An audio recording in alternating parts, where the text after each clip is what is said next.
이제 모세로정을 중심 삼고 본 우리들이 느끼고 배워야 될 교훈에 대해서 말씀을 드리도록 하겠습니다. 이 모세로정은 지금부터 3600여 년 전 애굽 땅을 중심 삼고 또 중동을 중심 삼고 벌어졌던 한 민족 이동의 역사만이 아니고 그 배후에 하나님이 모세를 중심 삼고 또 이스라엘 민족을 중심 삼고 나타내시고자 하셨던 섭리의 뜻이 있었던 연고로 그거를 중심 삼고 몇 가지 중요한 교훈을 생각해 보도록 하겠습니다. 제일 먼저 우리가 생각해야 될 사실은 하나님의 섭리가 지극히 공식적이고 언제라도 본보기로정을 세우신다는 점에 주력하지 않으면 안 되겠습니다. 우리 인간이 구원의 길을 가고 하나님을 찾아나가는 길에 공식이 있는 것이고 언제라도 하나님은 우리의 선열들을 세워서 증거를 미리 보여주시고 본보기로 걸어서 보여주셨다는 사실을 생각하고 우리가 오늘 이 시대를 사는 그 내용을 과거 역사 속에 우리가 다 배워서 오늘을 해석해 나갈 수 있다는 점을 말씀을 드립니다. 둘째로 하나님이 모세를 당신의 대신자로서 예수님의 모의자로서 그렇게 귀하게 찾아 세우셨지만 또 이스라엘 민족을 그토록 귀한 선민으로 찾아 세우시고 아끼셨지만 인간이 책임 분담이 얼마나 중요한가 하는 것을 우리는 여기서 또 배울 수가 있습니다.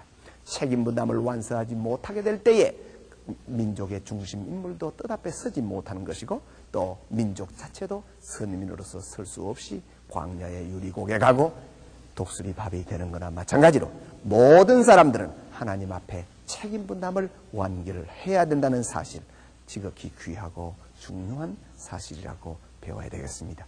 그뿐만 아니라 하나님 앞에 책임을 하는 사람이 그 중심 인물이 책임을 다 못했을 때는 불가피하게 하나님의 뜻은 영원 불변인 연고로 대신자를 찾아 세워서 뜻은 뜻대로 세워나가시는 섭리를 하신다는 교훈을 우리가 배울 수가 있습니다. 모세를 하나님이 절대적으로 믿고 의지하고 경륜을 했지만은 모세가 실수했을 때에 예비한 여호수아를 대신 세워서 섭리의 뜻을 완결지었다는 점을 봐도 알 수가 있습니다.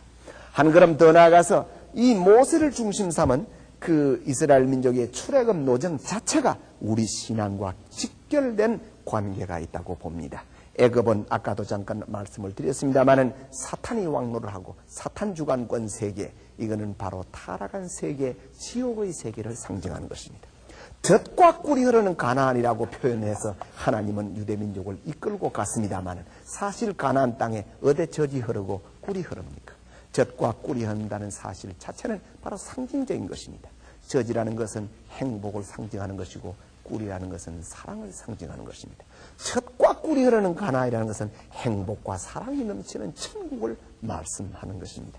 그렇기 때문에 유대민족을 중심 삼고 가나안 땅에서 책임 다하면은 지상 천국을 여기서 행복과 사랑이 넘치는 천국을 이곳에서 시도하시려고 하셨던 하나님의 뜻이라고 봐야 됩니다. 그래서 애굽에서 가나안 땅으로 갔다는 이 출애굽 노정은 바로 지옥에서 천국, 타락한 세계에서 하나님의 세계로 가는 노정을 본보기로 보여준 것이라고 봐야 됩니다.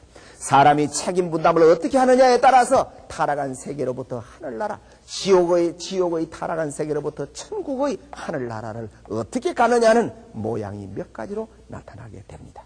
절대적으로 믿고 절대적으로 순결하고 절대적으로 하나님 앞에 순종하면 가장 가까운 고든 길을 통해서 갈 수도 있는 것이고, 그렇지 못하게 될 때는 둘러서 가게 되되 그 가는 모습도 여러 가지라고 봐야 됩니다. 대부분 우리들이 생각해야 될 때에 구름기둥, 불기둥, 이것은 누구든지 신앙을 입문하게 될 때에 경험하는 경험들입니다. 누구나 신앙, 바른 신앙에 연결시키면 자기도 알지 못하는 힘에 이끌려서 가게 됩니다. 마치 유대민족이 낮에는 구름기둥, 밤에는 불기둥으로 인도 사막 같은 가 마찬가지로 우리는 우리의 신앙생활을 바르게 가려고 노력을 한다면 하나님이 우리 각자에게 자기의 구름기둥, 자기의 불기둥을 세워서 자기도 알지 못하게 기쁨에 취해서 갈 수 있는 길이 여기에 있었다는 것을 보여줄 수 있습니다. 이렇게 은사가 구름기둥, 불기둥으로 있으면 언제나 하나님 앞에는 은사만 있는 거 아닙니다. 신앙자들이 하나님 앞에 은사를 받고 나면 그 다음에 시련이 있는 것이고, 시련 다음에는 은사가 오는 것이고, 쭉 은사와 시련이 반복되는 것을 우리가 볼 수가 있습니다. 예컨대 구름기둥 불기둥의 은사 앞에 펄펄 뛰고 좋아하던 유대민족 앞에는 홍해요, 뒤에는 바로 군대의 그 군인들이 자기들을 잡으러 온다는 절박한 환경의 시련이 있었습니다. 그 시련을 극복하고 그 시련은 속에서도, 거기서 만일 그들이 애굽 땅으로 다시 겁이 나서 돌아가 버렸다면 그 사람들은 영원히 천국을 못 가게 되는 것입니다. 그래서 그들이 모세를 중심해서 지팡이를 가지고 홍해를 갈랐을 때 그 갈라질 수 없는 홍해가 갈라졌습니다. 신앙길에서는 헤쳐나갈 수 없는 어려운 장애와 곡절들이 헤쳐나가지게 되고 승리하게 된다는 사실도 우리는 여기서 볼 수가 있습니다. 그 다음에 홍해를 건너고 났을 때는 그런 은사가 있고 난 다음에, 그 다음에는 또 여기에 뭐냐면 목이 말라서 물이 없어서 목마른 여러 시련이 있게 됩니다. 그럴 때 반석 샘물의 은사가 있습니다. 또 여기 와서 아말렉 족속들이 싸움을 겁니다. 아말렉 족속과 전쟁을 하게 될 때 유대민족은 전쟁의 경험이 없습니다만은 모세가 산에 올라가서 두 손을 드는 것으로서 유대민족은 그 모세 손을 들 때에 언제라도 이겨서 그 손등과 더불어서 하나님의 능력으로 아말렉 족속을 처치했던 그런 은사를 받게 됩니다. 이렇게 시련과 은사가 반복이 되는 신앙길에서 우리가 어떻게 하면 은사를 오래오래 간직하고 시련 앞에서 은사를 기억하고 언제라도 용감하게 대처할 수 있는가, 이것이 바로 우리 신앙의 기본이라고 봐야 되는 것입니다. 그것 이외에 시내산에서 석판을 받으러 갔을 때 모세가, 사실 그 당시에 모세가 나이가 몇입니까? 80살 먹은 노인입니다. 80노인이 시내산에 올라가서 40일을 계속해서 금식을 하는 그런 놀라운 역사를 하는데도 유대민족들은 크게 마음을 맞추어 주지를 않고 불신했다는 사실은 인간의 마음이 얼마나 사악하고 인간의 마음이 얼마나 하나님과 거리가 먼가 하는 것도 보여주는 것입니다. 가데스 바네아에서 정탐 40일을 실수했다는 사실은 유대민족에게는 뼈아픈 곡절이라고 봐야 됩니다. 유대민족의 그 12지파장들은 자기들도 그걸 알지 못했습니다. 정탐을 가는 사실이 정말 민족의 사활이 걸려있는 그런 중요한 문제라는 걸 모릅니다. 나는 특히나 기독교 서적을 통해서도 가슴 아픈 걸 많이 느낍니다. 간혹 기독 서적에 볼 같으면 정탐을 갔던 12지파장들이 그 나무 목도를 해가지고 포도라든지 과일을 울고 메고 나오는, 정탐 갔다가 신성한 과일을 가지고 오는 지파장들의 모습을 표현한 그림을 보게 되고 실수를 금할 수가 없습니다. 하나님이 12지파장을 거기로 정탐을 보냈던 것은 과일 가져오게 한 거 아닙니다. 아무리 어려운 시련과 역경 가운데서라도 믿음을 세워서 하나님을 믿고 적극적으로 대처하라고 기회를 주신 것인데 지파장들은 그 기회를 놓쳐버렸습니다. 10지파장 불신하는 지파장, 2지파장 믿었던 지파장이 갈렸다는 사실은 유대민족의 비운의 역사의 첫 출발이기도 합니다. 나중에 가나안 땅에 들어가서 유대민족이 불신의 10지파장을 중심으로 하는 북조 이스라엘과 그 2지파장을 중심으로 하는 남조 유대왕국이 갈라진 것도 바로 그런 것입니다. 남북조 분리시대 같은 것도 거기에서 연유됐던 것입니다. 불신과 믿음이라는 것은 그렇게도 엄청난 사실을 우리가 알 수가 있습니다. 또 언제라도 이 하나님은 어떻게 해서도 세워진 뜻을 끝까지 이루신다는 노정도 우리는 이 출애굽 노정과 가나안 땅을 들어갔던 전체 노정에서 배울 수가 있습니다. 그런 점에서 전반적으로 요약해서 말씀을 드린다면 우리 신앙길에서 바로 가장 귀하고 표본이 되는 노정이 저 출애굽 노정이기 때문에 이 출애굽 노정은 우리가 깊이 성경을 상고하고 우리들의 신앙과 늘 결부시켜서 생각을 해야 된다고 보는 것입니다. 이제 모세 노정은 이것으로서 끝나겠습니다. 끝나고 연이어서 모세 노정은 바로 예수님의 모의자로 왔는 모세가 민족을 이끌고 가나안 땅으로 들어갔던 노정이었던 연고로 예수님이 모세를 본따서 세계를 가나안 땅으로 인도하기 위해서 걸어갔던 그 노정을 이제부터 생각해 보도록 하겠습니다. 그래서 예수님 중심 삼은 복귀 섭리를 말씀을 드리겠습니다.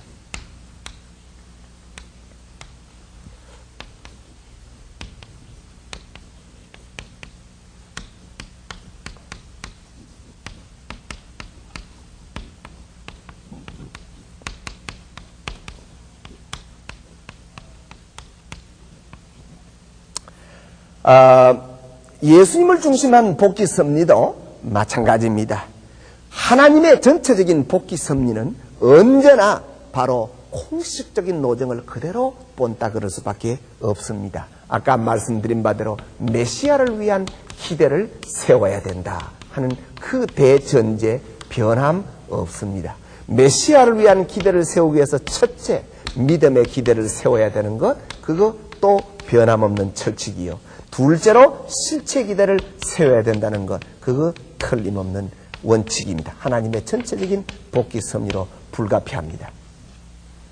근데 이 믿음의 기대를 세우는 데 있어서 중심 인물과 그 다음에 조건물이 있었고 그 다음에 실체 기대도 두 조건이 있게 되어졌습니다. 그러면은 예수님 노정은 바로 모세 노정을 따라서 걸어갔기 때문에 예수님 때도 역시 1차 노정, 2차 노정, 3차 노정 결과적으로 그렇게 되어졌습니다. 그러면 1차 노정은 뭐냐? 1차 노정은 역시 예수님을 중심 삼은 복귀 섭리 가운데 1차 노정도 공식적으로 모세 노정을 기본으로 하면서 믿음의 기대와 실체 기대를 세우는 것으로 시작이 됩니다. 믿음의 기대를 세우는 주님 때에 믿음의 기대를 세우는 중심 인물은 바로 세례 요한입니다. 이 세상 여인이 낳은 자 중에 요한보다 더 큰 자가 없다 그랬습니다. 이 세상 여인이 낳은 자 중에 요한보다 큰 자가 없다. 대단히 우리가 깊이 생각해야 됩니다. 왜 그렇습니까? 수많은 예수님 오시기 전까지 수많은 선지 선열들은 다 예수님 오실 먼 앞날을 준비하는 자들이었습니다. 그러나 세례 요한이는 예수님 목전에서 준비해야 되니까 얼마나 훌륭하고 기가 막힌 일을 해야 되겠습니까? 그래서 세례 요한이는 엘리야의 재림자로서 엘리야의 재림자로서 믿음의 기대를 세우고 실체 기대를 세워서 사탄이가 주님 앞에 침범할 수 없도록 전체를 책임져야 될 총책임자입니다. 세례 요한이가. 그 다음에 이 세례 요한이가 조건을 세우는 것도 역시 40수 사탄 분별 기대를 세워야 되는데 이 40수는 바로 말라기 선지자 이후에 400년 동안 세례 요한이가 태어날 때까지 400년 동안 유대 민족 자체가 40수 분별 기대를 세웠고 세례 요한도 광야에서 메뚜기 석청이 먹으면서 금식기도 하고 이런 40수를 세례 요한 중심 삼고 세웠습니다. 그 다음에 이제 실체 기대는 어떻게 세워야 되냐 할 것 같으면 세례 요한이가 중심 인물이고 그 세례 요한이를 선민 유대 민족이 따라가면 됩니다. 그런데 그 당시에 세례 요한은 어땠습니까? 백성이 바라고 고대함으로 세례 요한이 들어 혹시 메시아가 아닌가 할 정도로 물어볼 정도였고 세례 요한의 인기는 얼마나 대단했습니까? 세례 요한이가 세례를 베풀 때 백성들이 구름대같이 모여왔고 세례 요한이를 자기들은 믿음의 근본으로 삼았습니다.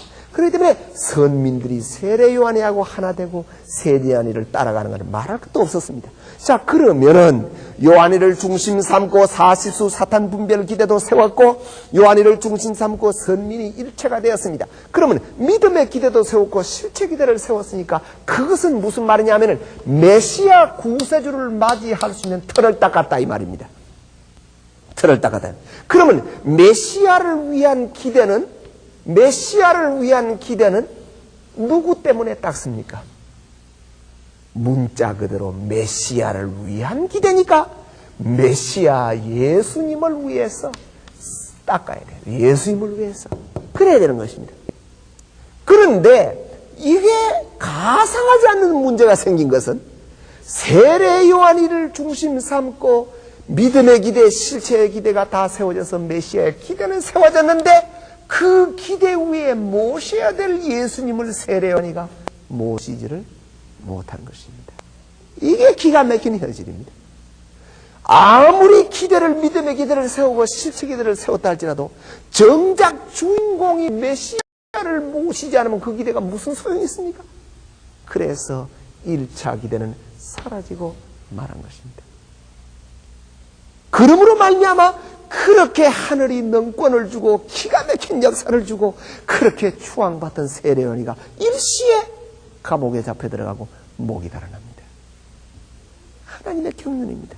책임하지 못할 때 오히려 세례요한이가 있음으로 말미암아 백성들이 세례요한이가 더 하나님 앞에 가까운가? 예수님이 더 높은가? 이렇게 바라볼 정도가 됐으니 이게 얼마나 기가 막힙니까? 그래서 1차 예수님을 중심 삼은 세계 가나안 복귀 승리도정은 세례요한이가 주님을 모시지 않았던 연고로 수포로 돌아가고 말았습니다. 성경을 샅샅이 찾아보십시오. 세례요한이가 예수님을 따라다니면서 스승으로 모셨던 제자로서의 입장에서 스승으로 예수님을 모셨던 기록은 한 구절도 없습니다. 이게 기가 막힌 사실입니다. 세례요한이가 어디로 가야 되겠습니까? 하나님의 기적과 능력과 모든 그 귀한 예정을 세례요한에게 왜 했겠습니까? 예수님을 위해서 한 것입니다. 그런데 그 세례요한이가 예수님의 가는 길을 돕는 입장에 서지 못했기 때문에 1차 세계의 가나안 복귀 도정은 수포로 돌아가고 말았던 것입니다. 이게 안타까운 겁니다. 자, 그러면은 2차적으로는 어떻게 걷게 되었느냐? 이제 지금 이거 딱한 노릇입니다. 예수님을 하나님은 이 지구상에 탄생을 시키시는데 왜 탄생을 시켰냐? 누구를 믿고 탄생을 시켰느냐? 선민을 믿었고 세례요한이를 태산같이 믿었던 것입니다. 그랬는데 믿었던 세례요한이가 주님을 외면해버리니 주님은 어떻게 됩니까? 벌써 왔는데 주님은 와가지고 세례요한이가 만왕의 왕으로 모셔주기를 바랐습니다. 모든 백성들이 세례요한에게 가가지고 당신이 오실 바에 메시아입니까까지 물어볼 정도가 됐는데 그때 세례요한이가 아닙니다. 나는 바로 이 털을 닦는 책임자요. 메시아는 여기 계신 이분입니다 하고 모셨더라면 유대 백성이 누가 예수를 안 믿었겠습니까? 그랬다면 목수 아들이라는 말도 나올 수도 없고 네가 어떻게 하나님의 아들이라는 책망이 나올 필요도 없는 것입니다. 문제가 이렇게 복잡하게 됩니다. 그런데 메시아는 와가 왜 털백이 떠? 아무 터전도 없고 광야에 그냥 벌파는 같은 광야에 내동댕이 친구와 같은 사탄 세계 앞에 하늘의 귀한 황태자가 와서 있는데 발판이 없어. 믿었던 발판이 아무 소용이 없게 돼버렸다. 그러면 하나님은 어떻게 됐습니까? 할 수 없이 메시아 구세주 예수님이 구세주 입장이 아닌 세례요한이를 대신한 예수님입니다. 믿음의 인물이 된 것입니다. 구세주가 왜 믿음의 인물이 되어야 됩니까? 구세주는 참 부모십니다. 구세주는 믿음의 인물이 쌓아놓은 믿음의 터전 메시아를 위한 터전 위에 위함을 받고 등극하셔야 될 분입니다. 구세주는 만민을 구원하셔야 될 분입니다. 그런데 할 수 없이 내용은 구세주시지만은 자격은 책임하지 못한 세례 요한을 대신한 타락한 인간을 대표한 입장에 있는 인간 예수의 입장에서 스스로 40수 탕감 조건을 세우지 않으면 안 됩니다. 그것이 40일 금식입니다. 흔히 마태복음 4장에 있는 예수님의 40일 금식을 일반적으로 말해서 별로 깊이 생각지 않습니다. 40일 금식은 참으로 주님 앞에 눈물겨운 사연이 있는 것입니다. 금식을 하실 분이 아닙니다. 메시아가 왜 금식을 합니까? 죄 있는 타락한 인간은 금식을 해야 됩니다. 회개를 해야 됩니다. 금식으로 조금을 세워야 됩니다. 그런데 구세주가 왜 금식을 해야 됩니까? 이것은 구세주 자격이 아닌 책임하지 못한 세례 요한 대신 인간 예수의 입장에서 40일 금식을 합니다. 특히나 더 기가 막힌 것은 그 40일 금식할 때 구세주가 그 귀한 몸으로 금식을 하는데 누구가 한 사람 찾아가서 위로를 해드렸습니까? 누가 찾아가서 따뜻한 담요 모포 한 장을 덮어드렸겠습니까? 광야에서. 이게 예수님의 서러운 사정입니다. 네? 그렇게 됐다는 거예요. 그러면은 그 40일 금식을 하고 난 다음에 이제는 그 중심 인물이 실체 기대를 세워서 사탄을 승리한 중심 인물이 예수님이 되기 위해서는 어떻게 되냐면 사탄이가 그냥 안 시켜주니까. 그래서 한 것이 사탄의 예수님에 대한 3대 시험입니다. 3대 시험을 일반적으로 말을 해서 예수님은 하나님의 아들이시니까 뭐 척척 대답해서 시험 잘 이겼다 이렇게 소박하게 생각하는 사람도 많지만 천만 부당합니다. 더욱이나 놀라운 사실은 그 3대 시험의 제1시험, 제2시험, 제3시험을 하는데, 사탄과 예수님이 대결을 하는데 그 시험의 이니시에이티브, 주도권을 누가 잡고 있습니까? 이거 딱 칼로로시예요. 사탄이가 갖고 있지 예수님이 안 가지고 있다는 사실을 우리가 알아야 됩니다. 그 왜 주님이 사탄이를 시험해야 될 텐데 사탄이가 왜 주님을 시험하느냐 말이에요. 이거는 벌써 예수님이 오시기 전에 긴 역사, 유대민족의 역사를 통해서 예수님을 상징하는 석판을 깨트리고 반석을 치고 유대민족이 불신해서 벌써 예수님 앞에 사탄이가 유대민족이 불신하기만 하면은 침범할 수 있는 조건이 이미 있는 거예요. 조건이 이미 있단 말이에요. 그러니 불가피하죠. 조건이. 그러니까 사탄이가 시험의 주도권을 갖고 있는 거예요. 더욱이나 사탄과 예수님이 시험을 치는데 대결을 하는데 그 시험이 국민학교 학생이 중학교 들어가는 입학시험이겠습니까? 대학교 국가고시겠습니까? 그런 게 아닙니다. 그건 벌써 하늘 땅이 지금 녹아나는 하늘 땅이 좌지우지해야 될 문제가 거기에 있다는 거 알아야 됩니다. 하나님의 전 섭리가 거기에 왔다 갔다 하는 거라는 말이에요. 사탄이가 예수님이 나타나는 것에 대해서 제일 두렵게 생각하는 것은 뭐겠습니까? 사탄이는 주님이 오시자마자 주님이 해야 될 일은 사탄이 주관권을 다 뺏어버리고 사탄이를 송두리째 쫓아내려고 하는 게 주님의 뜻입니다. 사탄이가 주관하는 거짓 세계를 정리해서 하나님의 창조 목적 이상 세계를 이루려 하는 것입니다. 그렇기 때문에 사탄과 주님과의 대결은 하나님의 창조 목적, 하나님의 이상, 하나님의 전체적인 구원 섭리의 핵을 놓고 시험하는 것입니다. 간단한 시험이 아닙니다. 그래서 1차 시험을 어디서 쳤습니까? 1차 시험의 장소는 광야입니다. 2차 시험의 장소는 어디냐 할 것 같으면 성전 꼭대기입니다. 3차 시험의 장소는 높은 산정에 올라가서 천하만국을 보여준 다음에 했습니다. 참 재미납니다. 사탄이 질문이 무슨 질문을 했냐 할 것 같으면 이 돌로서 떡이 되게 하라 그랬습니다. 자, 이게 사탄이가 예수님의 이적 권능 시험하는 겁니까? 사탄이가 예수님이 이적 권능 행사할 수 있는 것을 몰라서 이런 시험 했겠습니까? 기적으로 돌을 가지고 떡 못 만들겠습니까, 예수님이? 이게 무슨 시험이냐 하면은, 이게 역사적인 곡절입니다. 돌이 그냥 발길에 채이는 굴러다니는 돌이 아닙니다. 이 돌이 바로 광야에, 특히 왜 장소가 광야냐 말이에요. 유대민족이 광야에서 배가 고프고 불신하고 그래가지고 돌로서 상징되었던 석판과 반석을 깨트리고 쳐서 문제를 삼지 않았습니까? 바로 그 돌이에요. 그 돌이 누구냐면 그리스도 상징입니다. 아직까지도 사탄이가 그리스도로 인정을 안 해요. 거기서는. 왜? 사탄이가 지금 주도권을 갖고 있고 유대민족이 불신하고 그리스도를 모실 수 있는 기대가 없으니까. 그래서 사탄이가 지금 손에 돌을 쥐고 이 돌을 가지고 떡되게 하라 하는 것은 돌을 실제로 쥐고 하는 거 아닙니다. 사탄과 주님이 영적으로 지금 시험을 겪고 싸움을 격돌을 하는 것인데 그 돌이 뭐냐면 광야에서 너희 조상들이 배고프고 하나님을 불신해서 너 자신을 헌시자같이 깨트리고 버렸던 거나 마찬가지로 너도 40일 금식을 했으니까 돌을 다시 찾으려 하지 말고 그 돌을 떡되게 해먹어라. 그 말은 바로 타락해라. 하나님의 진리와 실체, 말씀 실체인 너를 찾으려 그러지 말아라.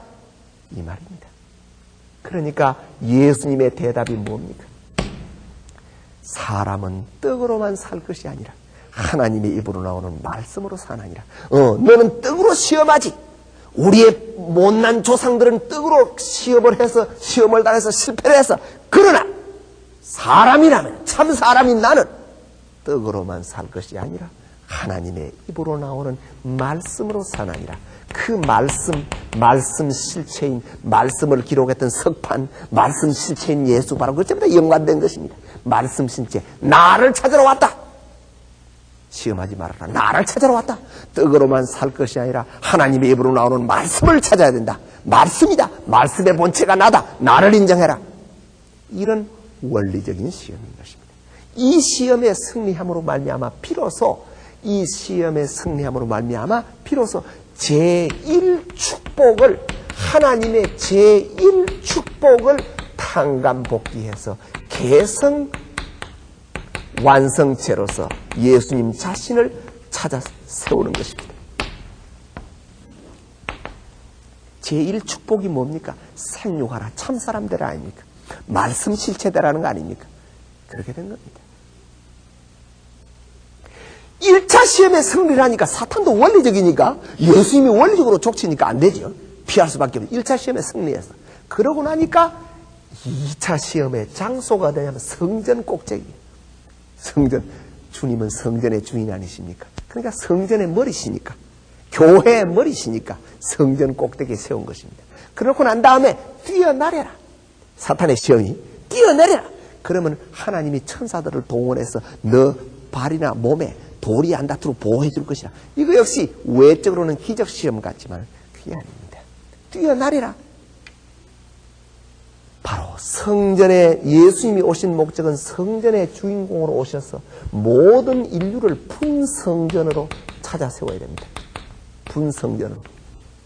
그런데 예수님에 대해서 이런 시험을 한 것은 뭐냐면은, 네가 지금 개성완성 첫째 축복을 복귀해서 개성완성하는 입장일 때 내가 성전의 머리로 세워주지만은 그 자리 지키지 말고 아담도 그런 자리에서 떨어져서 타락했던 것과 마찬가지로 재타락하라.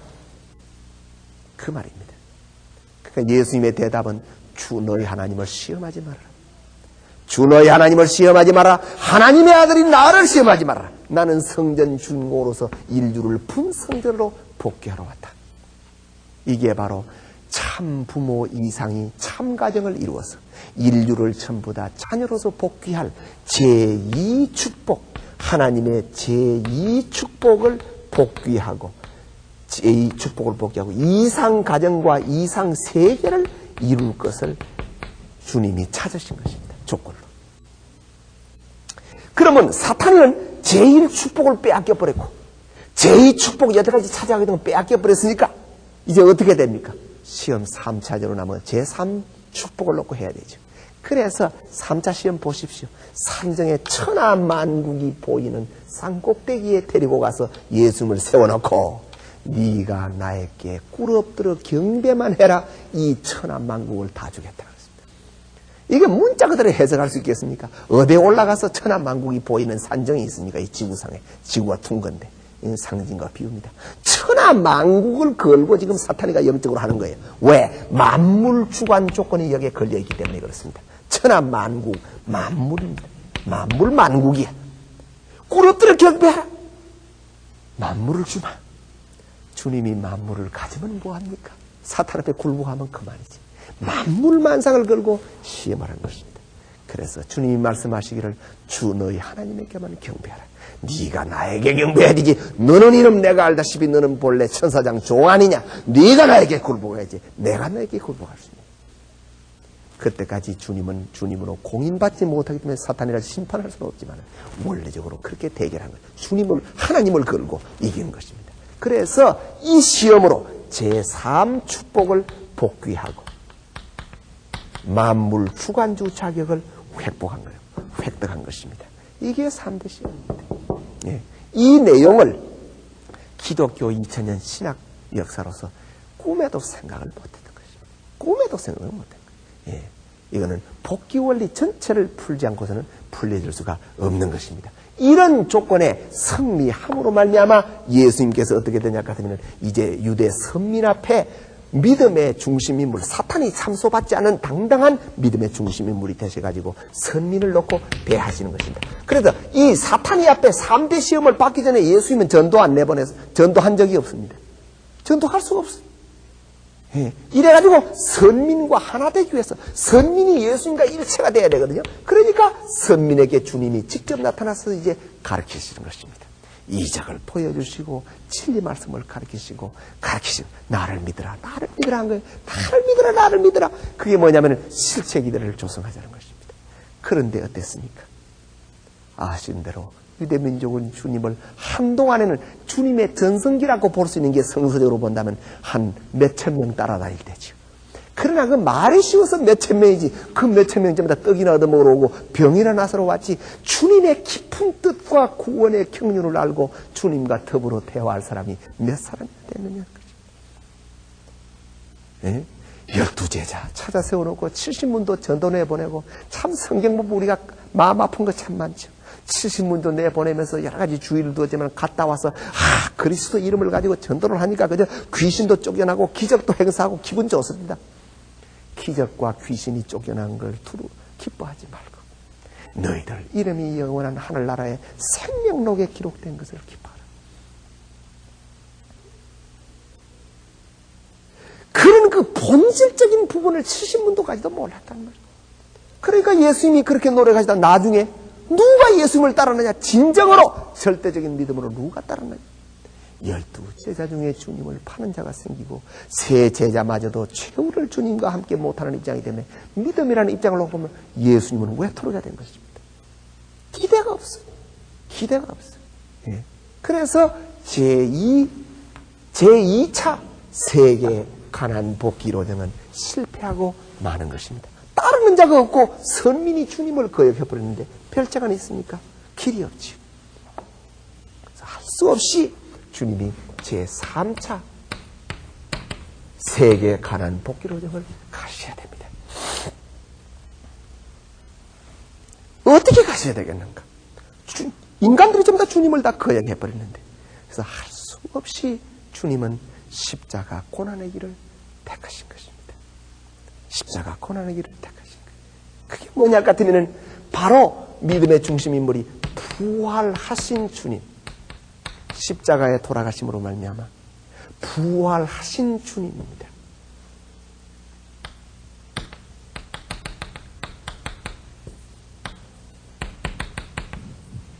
부활하신 주님이 믿음의 중심 인물이. 근데 더 놀라운 것은 부활 40일 있지 않습니까? 이 40일이 바로 부활 40일이 이게 40수 탕감 조건입니다. 부활하시고서도 주님이 땅에 40일 분별 조건을 세우십니다. 부활하시고서도. 기가 막힌 사정이에요. 그러고 난 다음에 부활하신 주님이 이제는 실체 기대를 세우는 중심 인물이 되셔가지고 그때는 어떠냐 하면 이제 부활하신 주님 앞에는 제자들도 도망갔다가 부활하신 주님이 다시 나타나니까 회개하고 마음속에 절대적인 믿음을 세운 겁니다. 생각해 보십시오. 처음에 십자가가 겁이 나서 다 도망갔던 그 제자들의 그와 같은 기준을 가지고는 십자가 이전의 제자들의 기준을 가지고는 예수님이 팔판이 없어요. 그런데 부활 이후에는 제자들이 그토록 사자밥이 되고 죽고 처형을 그 옥중에 들어가고 하더라도 믿음을 지킨 것은 부활하신 주님을 만나고 그들이 은혜를 받아 다시 달라진 거예요. 그래서 부활하신 주님 앞에 예수님의 제자와 그 제자들과 유대민족과 인류가 바로 그 가인이 되는 것입니다. 가인이 되는 거예요. 예. 이것이 영적으로 3차 로정의 영적인 메시아의 기대입니다. 이게. 왜냐하면 메시아를 위한 기대를 세우는 중심 인물이 영적인 예수란 말이에요. 영적이란 말이에요. 부활하시기 때문에. 영적인 기대가 된 거예요. 영적인 기대가.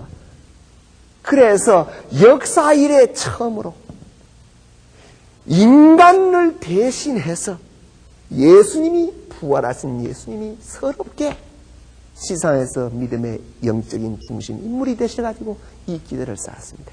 그래서 그 기대 위에 이게 메시아를 위한 기대인데 그 기대 위에 나중에 주님이 메시아로서 등극을 하시는 것입니다. 메시아로 하시되 영적인 메시아입니다. 그렇잖아요. 그렇기 때문에 영적인 메시아 참부모시기 때문에 주님 앞에 성신을 보내시고 주님과 성신의 역사가 누구든지 믿으면 왜? 영적인 이 부활의 기대는 사탄의 최고 요구 조건을 듣고 십자가에다가 예수님이 몸을 완전히 주어버리기 때문에 사탄의 조건을 다 요구하는 조건을 주고 인류의 죄를 탕감해버리기 때문에 십자가 승리의 기대 위에 부활의 기대는 사탄 불가침권입니다. 영적으로. 그렇기 때문에 시대를 주고라도 장소를 달리하더라도 누구든지 믿으면은 메시아의 혜택을 받습니다. 구원을 받으리라. 그런데 그 혜택이 뭐냐면 영적이란 말이에요. 그래서 10년을 믿어도 20년을 믿어도 육신 속의 원죄가 다 해결되는 건 아니지만 우리 영적인 본적은 하늘나라가 되고 영적인 주인은 주님이 되고 영적으로는 행복과 평안을 누릴 수 있는 이유가 여기 있는 것입니다. 그러면 모세로정 때에 모세가 영적으로 가나안에 들어가고 영유가 아울런 메시아가 다시 영유가 아울러 여호수아가 가나안 땅에 들어갔던 거나 마찬가지로 영유 아울런 메시아를 위한 기대가 다시 쌓여져야 돼. 다시 쌓여져야 돼. 그래서 그것이 재림의 소망으로 남아진 것입니다. 재림의 소망이에요. 그래서 재림하셨을 때도 재림하시는 주님 앞에 그 시대를 대표하는 세례요한 사명자가 있어야 됩니다. 세례요한 사명자가 다행히 사명을 다해서 이런 기대를 쌓아놓으면 그 기대 위에 메시아는 나중에 나타나시면 됩니다. 그러나 만일에 불행하게도 세례요한 사명자가 그 책임을 못하게 되면 다시 오시는 주님이라도 또 이렇게 해야 됩니다. 예? 그게 곡절이란 말이에요. 그렇잖아요. 사람이 왕이 되는데도 세상에 왕하라고 비교하더라도 왕이 되는데도 자기가 싸워가지고 자기가 다 해가 자기가 왕위에 올라가면 그 조금 개면적지 않겠어요? 그 다 밑에서 다 추대하고 준비 다 해야지. 하나님의 뜻은 그런 거 아닙니다. 주님이 와서 그런 고난을 겪고 어려운 길을 가게 안 돼 있는 거예요. 세례요한이가 해야 된단 말이에요. 세례요한이. 그러나 불행하게도 세례요한이가 책임을 못하게 될 때는 성적인 때가 있으니까 기간이 있으니까 할 수 없이 주님이 스스로 할 수밖에 없는데 그러나 그런 거 하는 건 주님이 아닙니다. 주님 자격이 아니라 주님은 그렇게 안 하게 돼 있는 거거든요. 주님은 나중에 메시아의 승리적인 기대 위에 나타날 때 주님이 되는 거죠. 예. 이런 입장에서 모세로정과 주님 로정을 비교해서 우리가 볼 때 이렇게 주님 때도 1차, 2차, 3차로 연결시켜서 걸어져 왔다는 사실을 알아야 되고 1세가 광야에서 쓰러지고 2세가 같은 거나 마찬가지로 기독교 역사도 순환의 역사, 핍박의 역사를 통해서 기독교 1세보다도 재림 때 기독교에 말하면 2세격인 참 기독교가 책임을 해야 되는 것입니다. 감사합니다.